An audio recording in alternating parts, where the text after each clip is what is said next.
Well, the chairman of the Australian Press Council, Professor Julian Disney, joins me now from Melbourne. Professor Disney, let me first of all ask you about the decision by John Hartigan, the News Limited CEO, to step down. That's quite a shake-up in the newspaper landscape here in Australia, isn't it?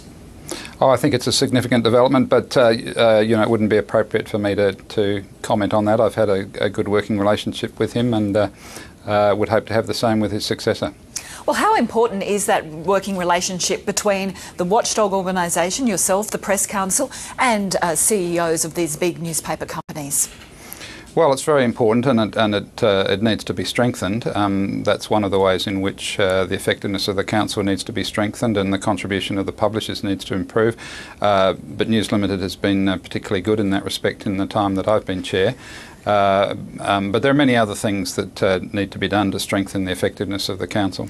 Just on the News Limited question at the moment, News Limited's parent company, News Corporation, has been going through a lot of turmoil in recent times with allegations of phone hacking by one of its British papers, a lot of scrutiny.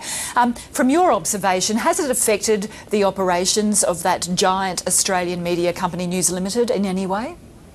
Oh, well, I think it's heightened the emphasis that they've placed on trying to get good standards of practice, to ensure that they have good standards of practice across their newspapers.